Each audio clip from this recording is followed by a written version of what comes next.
Let's talk about this dryer assembly replacement parts kit for some of the Samsung and Kenmore dryers.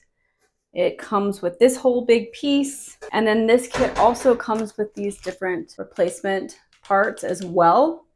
But some of these parts are already on the big piece, so that's one thing to know, is that I didn't realize that it was like this big guy had everything you needed, plus you also got two of these replacement parts. So a couple things I want to share. So one is I had never repaired a dryer before.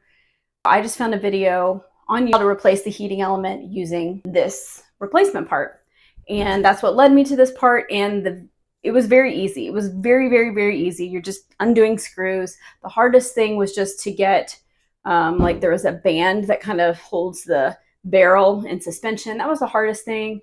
Everything else was extremely simple, very, very straightforward. So don't be afraid to DIY this project. You just need to find some instructions to follow because they do not come with this part. So that's the first thing.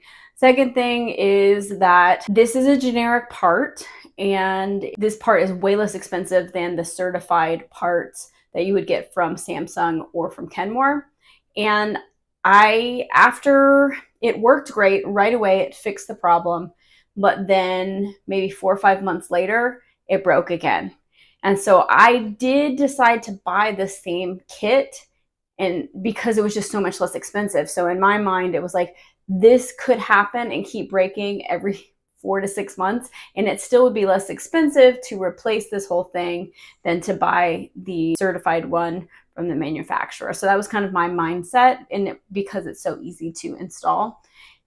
So what I decided to do the second time around is I only run our dryer on low heat. So I kind of have to just go to time dry and choose low heat and just dry things for a little bit longer, but it works great. It works great. So I just want to share kind of like my tips. And then something else that I kind of know now is I didn't really need to buy the whole kit the second time that it broke 4 or 6 months later. I could have just tried replacing these elements that already had come with the kit. So the second time around, I got a little smarter, and I'm saving this whole part and I'm saving this part so that if it does break again, I can kind of troubleshoot and first try replacing these parts one at a time, and then I have this. So I have kind of some different parts to play with. So that's just my tips from a DIY newbie that fixed her dryer successfully, but also just wanted you to know that these are not certified manufacturer parts. And so it might break again. And if you want the longest run possible, just use the low setting when you use it.